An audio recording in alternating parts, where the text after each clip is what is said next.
আসসালামু আলাইকুম। আজকে আপনাদের সাথে শেয়ার করব আমার লাউ শাকের ভিডিও। অনেক কিছু উঠছে লাগাইছি এখানে, আপনারাও চাইলে এইভাবে লাগাইতে পারেন। আজকে আমার লাউ শাকগুলো কাটি ফেলবো, এগুলো নষ্ট হয়ে যাচ্ছে, নষ্টগুলো ফেলে দিব। পাতাগুলো অনেক বড় বড় হয়েছে। এখানে মাটিগুলোতে চা পাতা, গোবর এগুলো দিয়ে লাগাইছি, জৈব সার দিছি।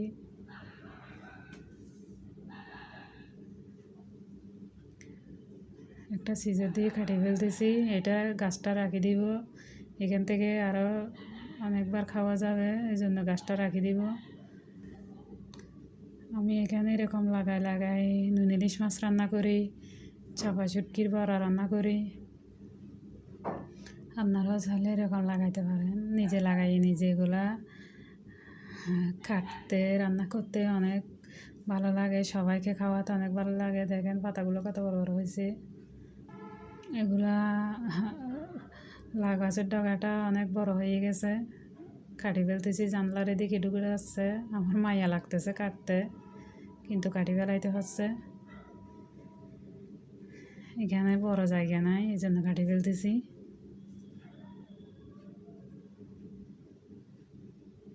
একটু আটকাই দিচ্ছি এভাবে করে। এখানে হচ্ছে পাট শাক লাগাইছি ছোটো ছোটো টবগুলোতে। শাকগুলো ডাকি যাচ্ছে পাতায়, এই জন্য এটা একটু আটকাইতে চাচ্ছি। আটকাচ্ছে না, কিন্তু কাটি ফেলতে হবে।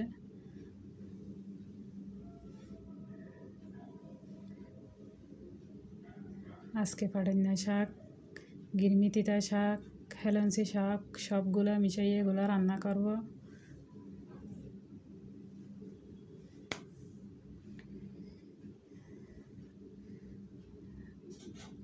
আমার বাসার পাশে অনেক আপুরা আছে, ওদেরকেও এগুলা খাওয়াবো আজকে, এই জন্য সবগুলো তুলে ফেলতেছি।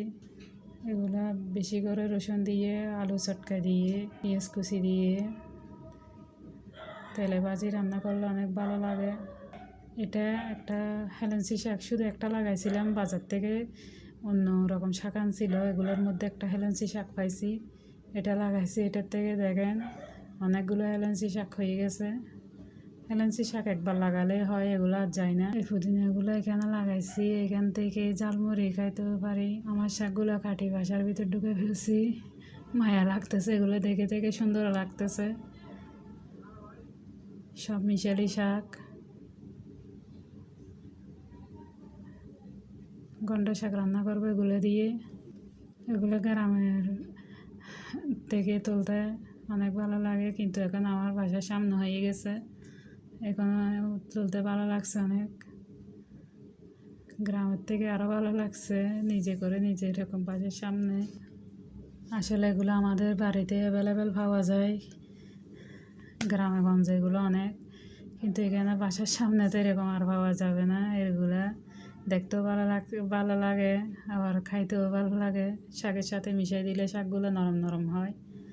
এগুলো ভালো করে দিয়ে নিছি। আপনারাও এভাবে লাগাইয়ে নিজের হাতে করে খাইবেন, ফরমালিন থাকবে না।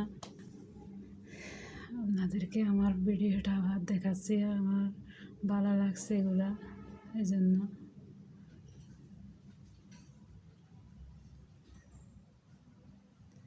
দেখেন কিভাবে হয়েছে একটা ছোট টবের মধ্যে। পাতাগুলো একদম কচি কচি নরম নরম আছে। এগুলো ফুল চলে আসছে, এগুলোর থেকে বেশি হয়ে আবার শাক উঠবে।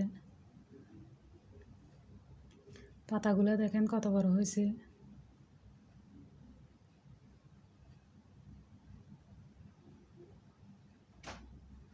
কোনো পোকা টোকা আসে নাই,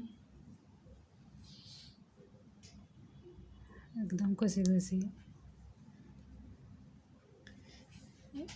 এরকম বৃষ্টির দিনে এগুলো দিয়ে নুন ইলিশ মাছ রান্না করলে অনেক ভালো লাগে। বাসার সামনে এরকম থাকলে বাজার থেকে আনার জন্য লাগে না, এখান থেকে নিয়ে ফেলতে পারি।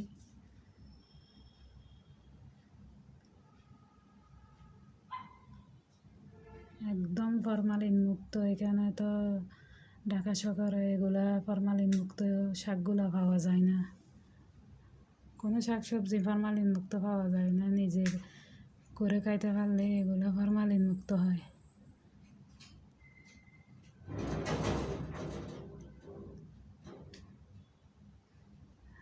আমার পুদিনাগুলো এখানে আবার রমজানে খাওয়ার পরে আবার বাড়তেছে, আবার খাইতেছি, ঝালমুড়ি খাইতেছি, একদম ফরমালিন মুক্ত।